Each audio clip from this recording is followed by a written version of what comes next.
आज हम 2025-26 के आर्थिक सर्वेक्षण की प्रस्तावना पर एक गहरी चर्चा करने वाले हैं। अब जब हम आर्थिक सर्वेक्षण कहते हैं तो दिमाग में अक्सर बोरिंग चार्ट्स और मुश्किल आंकड़े आते हैं, लेकिन ये दस्तावेज उससे कहीं ज्यादा है। ये भारत की मौजूदा आर्थिक कहानी का सार है। एक ऐसी कहानी जिसमें एक तरफ तो जबरदस्त घरेलू सफलता है और दूसरी तरफ ऐसी वैश्विक चुनौतियां हैं जिनके नियम हम नहीं जानते। तो आज हमारा मकसद ये समझना है कि 2025 भारत के लिए आखिर कैसा रहा, 2026 में दुनिया के सामने कौन सी संभावनाएं मुंह बाए खड़ी हैं और इन सब के बीच भारत को आगे बढ़ने के लिए क्या करना होगा। चलिए इस पहेली को सुलझाने की कोशिश करते हैं। बिल्कुल, और आपने पहेली शब्द का इस्तेमाल किया जो एकदम सही है। यह दस्तावेज 2025 के एक बहुत बड़े विरोधाभास को सामने रखता है। एक तरफ भारत का मैक्रो इकोनॉमिक प्रदर्शन यानी बड़े आर्थिक पैमाने पर हमारा प्रदर्शन पिछले कई दशकों में सबसे मजबूत रहा है, लेकिन दूसरी तरफ आज की वैश्विक व्यवस्था इस तरह की सफलता को उस तरह का इनाम नहीं दे रही है जैसा पहले देती थी, जैसे कि एक स्थिर मुद्रा या विदेशी निवेश का लगातार आना। मतलब दुनिया के नियम बदल गए हैं और ये इस सर्वे का केंद्रीय बिंदु है। चलिए इस विरोधाभास को और अच्छे से समझते हैं। पहले उस हिस्से की बात करते हैं जो बहुत अच्छा था। कागज पर तो 2025 भारत के लिए एक ड्रीम ईयर जैसा था। 7% से ज्यादा की वास्तविक विकास दर का अनुमान लगाया गया। हाँ, और केंद्रीय बैंक ने ब्याज दरों में कटौती की, जिससे लोगों और बिजनेस को काफी राहत मिली। बिल्कुल। वित्तीय वर्ष 2026 के बजट में परिवारों के लिए महत्वपूर्ण टैक्स छूट की घोषणा हुई और वित्तीय घाटा को देखिए, वो तो कमाल था। उसे जीडीपी के 4.8% पर लाया गया, जो 4.9% के लक्ष्य से भी बेहतर था। ये कोई छोटी बात नहीं है, क्योंकि 2021 में ये घाटा 9.2% पर था और अब 2026 के लिए 4.4% का लक्ष्य है। वाह, मतलब रेटिंग अपग्रेड, घाटा कंट्रोल में, ग्रोथ बढ़िया। ये तो किसी भी वित्त मंत्री का सपना सच होने जैसा है। और तो और 3 क्रेडिट रेटिंग एजेंसियों से हमें रेटिंग अपग्रेड भी मिला, जिसमें S&P ने तो लगभग 2 दशकों में पहली बार हमारी रेटिंग BBB- से बढ़ाकर BBB की। ऐसा लग रहा था मानो हमने इकोनॉमी का कोड क्रैक कर लिया है। हाँ, ये सारे संकेत चीख चीख कर कह रहे थे कि सब ठीक है, लेकिन कहानी का दूसरा पहलू उतना सुनहरा नहीं था। इन तमाम अच्छी खबरों के बावजूद अगस्त 2025 में अमेरिका ने भारत के अधिकांश माल निर्यात पर 25% का अतिरिक्त दंडात्मक टैरिफ लगा दिया। और ये उस 25% टैरिफ के ऊपर था जो अप्रैल में पहले ही लगाया जा चुका था। हाँ, ये एक बहुत बड़ा झटका था। एक ऐसा झटका जिसका हमारी घरेलू अर्थव्यवस्था की मजबूती से कोई लेना देना नहीं था। और यहीं पर यह बात वाकई दिलचस्प हो जाती है। इतनी सारी अच्छी आर्थिक खबरों के बावजूद भारतीय रुपया 2025 में उम्मीद के मुताबिक प्रदर्शन नहीं कर पाया। ऐसा क्यों हुआ? जब देश की आर्थिक बुनियाद मजबूत है, महंगाई नियंत्रण में है, बैंकों की हालत अच्छी है, तब भी रुपया क्यों कमजोर रहा? मतलब निवेशक भारत में बड़ा दांव लगाने से क्यों हिचकिचा रहे थे? ये इस सर्वे का सबसे बड़ा और केंद्रीय प्रश्न है। रुपए के अपने वजन से कमतर प्रदर्शन करने के पीछे कुछ संरचनात्मक यानी ढांचागत कारण है। पहला, भारत का व्यापार घाटा वस्तुओं के मामले में है। आसान भाषा में, हम जितना सामान दुनिया को बेचते हैं उससे कहीं ज्यादा खरीदते हैं। अच्छा। दूसरा, हम सेवाओं जैसे IT सर्विसेज से काफी कमाते हैं और विदेशों में काम करने वाले भारतीय जो पैसा घर भेजते हैं उससे भी हमारी कमाई होती है। लेकिन इन दोनों से होने वाली कुल कमाई भी हमारे सामान के आयात निर्यात के घाटे को पूरी तरह से भर नहीं पाती। तो इसका नतीजा क्या होता है? नतीजा ये होता है कि हमारा हिसाब किताब बराबर रखने के लिए, यानी एक स्वस्थ भुगतान संतुलन बनाए रखने के लिए, हम विदेशी पूंजी के प्रवाह पर बहुत ज्यादा निर्भर हो जाते हैं। और जब ये प्रवाह किसी भी कारण से, चाहे वो वैश्विक अनिश्चितता हो या भू राजनीति, कम होता है तो रुपए की स्थिरता सीधे तौर पर प्रभावित होती है। मतलब हमारी अर्थव्यवस्था एक मजबूत इंजन वाली गाड़ी की तरह है, लेकिन उसे चलाने के लिए पेट्रोल बाहर से आता है। सही। और पेट्रोल की सप्लाई में जरा सी भी रुकावट गाड़ी की रफ्तार पर असर डालती है। बिल्कुल। आपने एक पावर गैप इंडेक्स का भी जिक्र किया था, वो क्या है और वो इस कहानी में कहाँ फिट बैठता है? हाँ, ऑस्ट्रेलिया का लोवी इंस्टीट्यूट एक पावर गैप इंडेक्स निकालता है। ये इंडेक्स बेसिकली ये नापता है कि कोई देश अपनी आर्थिक ताकत के हिसाब से दुनिया में कितना असर डालता है। भारत का स्कोर -4.0 है, जिसका सीधा मतलब है कि हमारी अर्थव्यवस्था जितनी बड़ी है, दुनिया पर हमारा दबदबा उतना नहीं है। हम अपने वजन से कमजोर मुक्का मारे हैं। और इसी वजह से वैश्विक झटकों का हम पर असर ज्यादा होता है। तो कुल मिलाकर आप ये कह रहे हैं कि ये सिर्फ अर्थशास्त्र का मामला नहीं रह गया है, ये भू राजनीति और दुनिया का भारत को देखने का नजरिया, इन सब का मिला जुला खेल है। हमारी आर्थिक महत्वाकांक्षाएं आज शक्तिशाली वैश्विक प्रतिकूल हवाओं का सामना कर रही हैं। बिल्कुल, ये सिर्फ हमारी घरेलू नीतियों का सवाल नहीं है। हम एक ऐसे समुद्र में अपनी नाव चला रहे हैं जहां तूफान हमारी वजह से नहीं, बल्कि समुद्र के बदलते मिजाज की वजह से आ रहे हैं। इस पूरी सिचुएशन को देखकर डर लगता है कि आगे क्या होगा। अगर बाहरी दुनिया ही समस्या है तो भविष्य में क्या हो सकता है? क्या सर्वे भविष्य को लेकर कोई अंदाजा लगाता है? मतलब हमें किस तरह की दुनिया के लिए तैयार रहना चाहिए? हाँ, और ये सर्वे का सबसे दिलचस्प हिस्सा है। ये 2026 के लिए 3 संभावित परिदृश्य बताता है। पहला परिदृश्य है प्रबंधित अव्यवस्था या मैनेज्ड डिसऑर्डर। इसकी संभावना 40 से 45% है। इसका मतलब है कि 2025 जैसा ही माहौल बना रहेगा, लेकिन दुनिया और ज्यादा नाजुक हो जाएगी। ज्यादा नाजुक मतलब जरा सा भी झटका, चाहे वो किसी छोटे देश में राजनीतिक संकट हो या किसी जरूरी चीज की सप्लाई में रुकावट, पूरी दुनिया में बड़ी लहरें पैदा कर सकता है। ऐसे में सरकारें बाजारों और लोगों की उम्मीदों को स्थिर करने के लिए पहले से ज्यादा सक्रिय रूप से हस्तक्षेप करेंगी। Global economic policy uncertainty index, जो दुनिया में अनिश्चितता को मापता है, उसका अपने ऊंचे स्तर पर बने रहना इसी डर को दिखाता है। और दूसरा सिनेरियो? दूसरा परिदृश्य है अव्यवस्थित बहुध्रुवीय विघटन या डिसऑर्डरली मल्टीपोलर ब्रेकडाउन। इसकी संभावना भी 40 से 45% है। इसमें रणनीतिक प्रतिद्वंद्विता जैसे अमेरिका और चीन के बीच और तेज हो जाती है।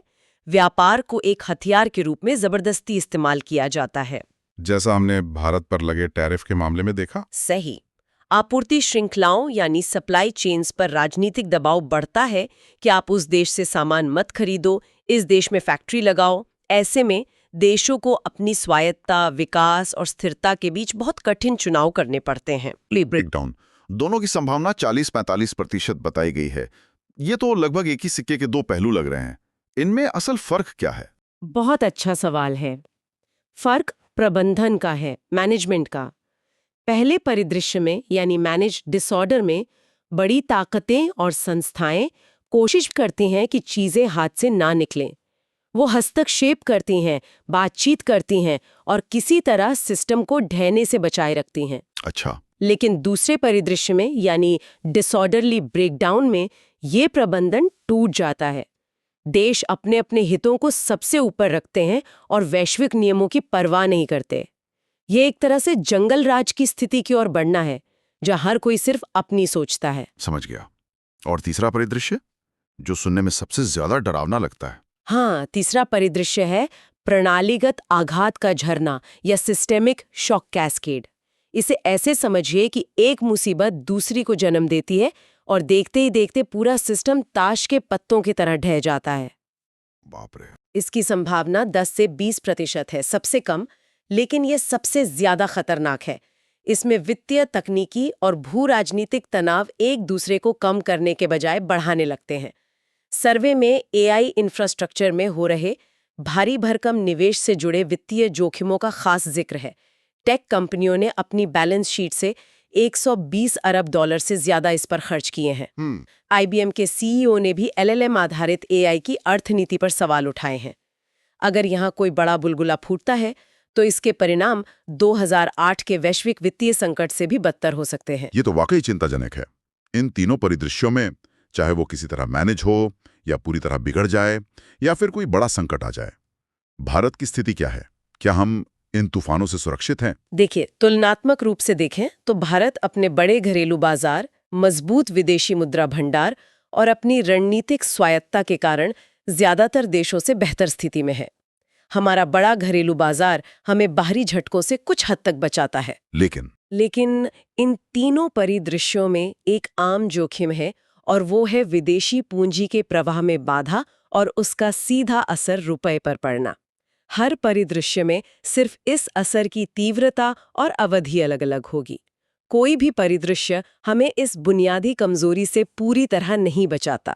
ठीक है, तो समस्या साफ है, हमारी बुनियाद मजबूत है, लेकिन हम बाहरी हवाओं के थपेड़ों के प्रति संवेदनशील हैं।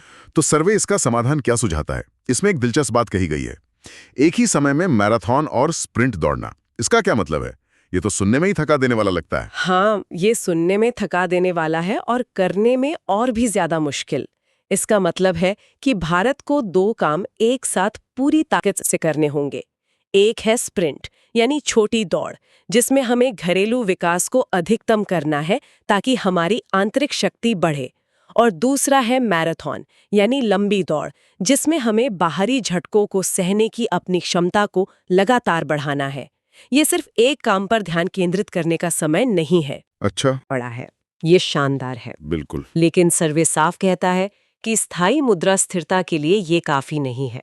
हमें एक मजबूत विनिर्माण आधारित यानी मैन्युफैक्चरिंग एक्सपोर्ट इकोसिस्टम बनाना ही होगा। जब तक हम दुनिया को ज्यादा मेड इन इंडिया सामान नहीं बेचेंगे, हमारा व्यापार घाटा बना रहेगा। यूरोपियन संघ के साथ हाल ही में संपन्न हुआ मुक्त व्यापार समझौता यानी FTA इसी दिशा में एक बड़ा कदम है। ठीक है, तो एक उपाय है कि हम ज्यादा सामान बनाएं और बेचें, लेकिन ये तो एक लंबा खेल है। क्या सर्वे में कोई ऐसा हल भी है जो जल्दी असर दिखाए, खासकर पैसे की लागत को लेकर, जिसकी आपने पहले बात की थी? आपने कहा था पूंजी की ऊंची लागत। इसे आसान भाषा में समझाएंगे? क्या इसका मतलब है कि भारत में बिजनेस शुरू करने के लिए लोन महंगा मिलता है? हाँ, बिल्कुल। और ये सिर्फ बिजनेस के लिए नहीं, बल्कि पूरे देश के लिए है। सोचिए, जब कोई परिवार अपनी कमाई से ज्यादा खर्च करता है तो उसे उधार लेना पड़ता है और उस पे ब्याज देना पड़ता है। हमारा चालू खाता घाटा भी कुछ ऐसा ही है। हम बाहर से सामान और सेवाएं ज्यादा खरीदते हैं और बेचते कम हैं। इस गैप को भरने के लिए हमें विदेशी निवेश पर निर्भर रहना पड़ता है, और वो निवेशक हमसे एक रिस्क प्रीमियम वसूलते हैं, क्योंकि उन्हें हमारे देश में निवेश करने में थोड़ा ज्यादा जोखिम नजर आता है। यही वजह है कि हमारे यहाँ पूंजी महंगी है। अच्छा। सर्वे एक बहुत दिलचस्प तुलना करता है। भारत और इंडोनेशिया दोनों की क्रेडिट रेटिंग S&P से BBB है, लेकिन भारत की 10 वर्षीय सरकारी बॉन्ड पर यील्ड यानी सरकार को मिलने वाले उधार पर ब्याज दर 6.7% है, जबकि इंडोनेशिया की 6.3%। ओह, तो समान रेटिंग होने के बावजूद निवेशक हमसे ज्यादा ब्याज मांगते हैं? बिल्कुल। लक्ष्य एक अधिशेष उत्पादक अर्थव्यवस्था बनना है, जहां हम दुनिया से उधार लेने के बजाय उससे उधार दें। और इस लक्ष्य तक पहुंचने के लिए सही औद्योगिक नीति की भी बात की गई है। इसका क्या मतलब है? इसका मतलब है कि हमें एक ऐसी औद्योगिक नीति बनानी होगी जो सुरक्षावाद और प्रतिस्पर्धा के बीच सही संतुलन बनाए। सर्वे का तर्क है कि कुछ उद्योगों को बचाने के लिए सिर्फ बाहर से आने वाले सामान पर टैरिफ बढ़ा देना सबसे अच्छा तरीका नहीं है। क्यों नहीं? क्योंकि इससे उस सामान का इस्तेमाल करने वाले दूसरे घरेलू उद्योगों की लागत बढ़ जाती है और वो दुनिया में कंपटीशन नहीं कर पाते। इसके बजाय सर्वे कहता है कि सभी के लिए पूंजी की लागत को कम करना एक बेहतर और ज्यादा कुशल तरीका है। इससे पूरी अर्थव्यवस्था को फायदा होता है। और सर्वे में एक और दिलचस्प अवधारणा है, उद्यमी राज्य या द एंटरप्रेन्योरियल स्टेट। ये सुनने में तो अच्छा लगता है, पर क्या इसमें सरकार की जरूरत से ज्यादा दखल देने का खतरा नहीं है? ये एक बहुत जरूरी सवाल है। ये अवधारणा मारियाना मज़ुकाटो से ली गई है। इसका मतलब ये नहीं है कि सरकार हर बिजनेस खुद चलाए। इसका मतलब है एक ऐसी सरकार जो अनिश्चितता में काम कर सके, जो जोखिम से बचने के बजाय उसका प्रबंधन करे और जो प्रयोगों से लगातार सीखे और जरूरत पड़ने पर अपने रास्ते को सुधारे। हाँ, सरकार को ऐसे क्षेत्रों में निवेश करना चाहिए जहां निजी क्षेत्र तुरंत निवेश करने से डरता है, लेकिन जिनका भविष्य में बहुत महत्व है। हमारे सेमीकंडक्टर और ग्रीन हाइड्रोजन मिशन इसी सोच के सटीक उदाहरण हैं। सरकार यहाँ एक बाजार बना रही है, न कि सिर्फ बाजार को नियंत्रित कर रही है। लेकिन ये सब सिर्फ सरकार तो नहीं कर सकती, इसमें निजी क्षेत्र और समाज की क्या भूमिका है? बिल्कुल सही। सरकार अकेले ये मैराथन स्प्रिंट नहीं दौड़ सकती। सर्वे साफ कहता है कि हमारे बड़े निजी कॉर्पोरेट क्षेत्र को अब सरकार से मोल भाव करके अपने लिए खास रियायतें लेने की आदत, जिसे अंग्रेजी में निगोशिएटेड शेल्टर कहते हैं, हाँ, उसे छोड़ना होगा और खुली प्रतिस्पर्धा को अपनाना होगा। ये एक ऐसा समय है जब राज्य, बाजार और समाज को मिलकर एक साथ काम करना होगा ताकि इस मुश्किल और अनिश्चित वैश्विक दौर से निकला जा सके। तो कुल मिलाकर आर्थिक सर्वेक्षण 2025-26 एक बहुत ही स्पष्ट तस्वीर पेश करता है। भारत की घरेलू आर्थिक कहानी बहुत मजबूत है, हमारी बुनियाद पक्की है, लेकिन वैश्विक मंच पर गंभीर चुनौतियां हैं जिनका स्वरूप अब बदल गया है। आगे का रास्ता सोच में बदलाव और एक नई, ज्यादा लचीली रणनीति की मांग करता है। और सर्वे का एक सबसे बड़ा संदेश प्रक्रियात्मक सुधारों का है। सिर्फ नीतियां बनाना काफी नहीं है, उन नीतियों को लागू करने की प्रक्रियाएं कैसी हैं, ये ज्यादा महत्वपूर्ण है। मतलब द प्रोसेस इटसेल्फ। हाँ, नियम और प्रशासनिक प्रक्रियाएं ऐसी होनी चाहिए जो राष्ट्रीय लचीलेपन यानी नेशनल रेजिलियंस को बढ़ावा दे, ना कि उसमें बाधा डालें। हाँ, और इन्हीं सुधारों के आधार पर सर्वे ने ये बड़ा दावा किया है कि भारत की संभावित विकास दर को 6.5% से बढ़ाकर 7.5% किया जा सकता है। ये एक बहुत बड़ा और आशावादी बयान है। बिल्कुल। आपको पता है, इस पूरी चर्चा को समाप्त करने के लिए सर्वे के अंत में कठोपनिषद का एक श्लोक दिया गया है जो मुझे बहुत प्रासंगिक लगा। श्रेयस श्रेयस मनुष्य में था। ये श्लोक श्रेय यानी जो लंबे समय के लिए अच्छा और स्थायी है, और प्रेय यानी जो तुरंत सुख देता है पर क्षणिक है, उसके बीच चुनाव की बात करता है। परिपक्व मन श्रेय को चुनता है और अपरिपक्व मन प्रिय को। और यही आज का अंतिम विचार है जिस पर हम सभी को सोचना चाहिए। एक ऐसी दुनिया में जो तत्काल प्रतिक्रियाओं और तुरंत नतीजों की मांग करती है, कोई राष्ट्र, उसकी संस्थाएं और उसके लोग लगातार अल्पकालिक राहत यानी प्रेय के बजाय दीर्घकालिक भलाई यानी श्रेय के लिए चुनाव कैसे कर सकते हैं? जब भू राजनीतिक और आर्थिक स्प्रिंट का सामना करना पड़ रहा हो, तो राष्ट्रीय स्तर पर विलंबित संतुष्टि या डिलेड ग्रेटिफिकेशन कैसी दिखती है? ये आज भारत के सामने शायद सबसे बड़ा सवाल है।